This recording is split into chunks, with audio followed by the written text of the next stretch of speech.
নমস্কার। আজকের আলোচনাটা একটু অন্যরকম।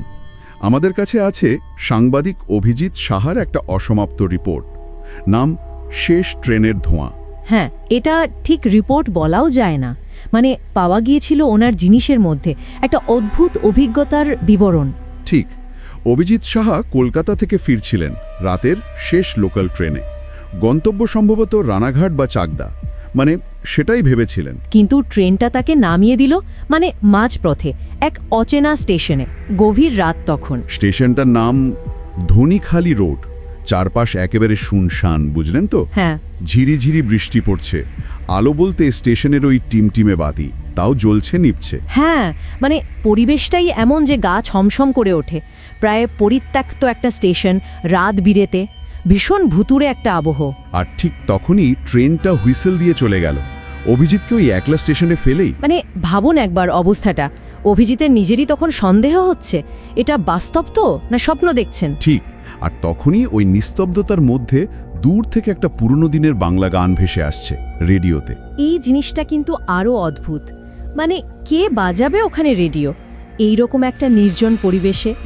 ব্যাপারটা আরও রহস্যময় হয়ে উঠল। অভিজিৎ দেখলেন প্ল্যাটফর্মের এক কোণে ছাউনির নিচে একজন বৃদ্ধ বসে আছেন, হাতে একটা আলো।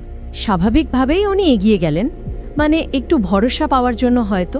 কথা বলে জানতে পারলেন বৃদ্ধ একজনের জন্য অপেক্ষা করছেন। কথায় কথায় বললেন তার ছেলে রতনের কথা, যে রেল লাইনে অ্যাক্সিডেন্টে মারা গেছিল। বেশ দুঃখজনক ঘটনা। বৃদ্ধ আরও বললেন যে ট্রেনগুলো সব দেরিতে চলে, মানে একটা আক্ষেপের সুর।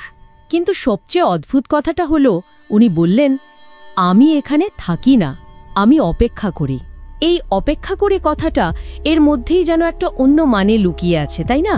এটা কি শুধুই অপেক্ষা নাকি অন্য কিছু? হ্যাঁ, মানে জায়গাটাকে যেন আঁকড়ে ভরে থাকা।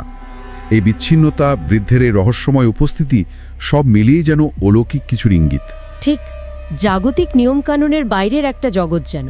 এরপর বৃদ্ধ যা বললেন তাতে অভিজিতের তো শিরধরা দিয়ে ঠান্ডা স্রোত বয়ে গেল। কি বলেছিলেন উনি? উনি বললেন শেষ রাতের ট্রেনটা যখন আসে, মানে যেটা অভিজিৎ মিস করলেন, তখন নাকি হারিয়ে যাওয়া যাত্রীদের কান্না শোনা যায়।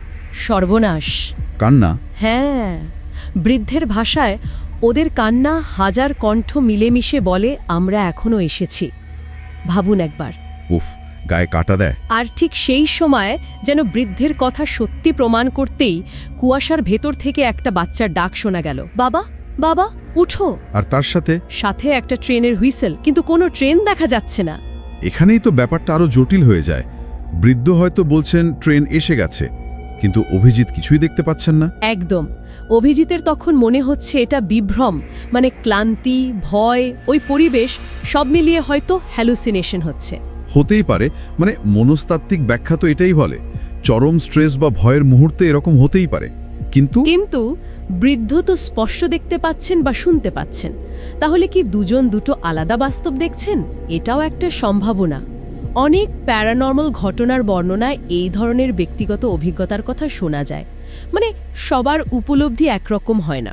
এরপর পরিস্থিতিটা চূড়ান্ত জায়গায় পৌঁছালো। হঠাৎ সব শব্দ থেমে গেল। পিন পড়ার নীরবতা। নীরবতা মানে গান, বাচ্চার ডাক, হুইসেল সব বন্ধ। সব বন্ধ। অভিজিতের হাতের ঘড়িটা 1:14 এসে থেমে গেল। কাঁটাটা নড়ছে না। 1:14? এই সময়টা কি গুরুত্বপূর্ণ? হ্যাঁ, মনে হচ্ছে তাই, কারণ ঘড়ি থামার পরেই স্টেশনের আলোটাও দপ করে নিভে গেল। জমাট অন্ধকার। আর সেই অন্ধকারে কুয়াশার মধ্যে দিয়ে অভিজিৎ এক মুহূর্তের জন্য দেখলেন অনেকগুলো ফ্যাকাশে শীর্ণ মুখ, যেন মৃত যাত্রীদের মুখ, যারা ওই শেষ ট্রেনটা ধরতে পারেনি।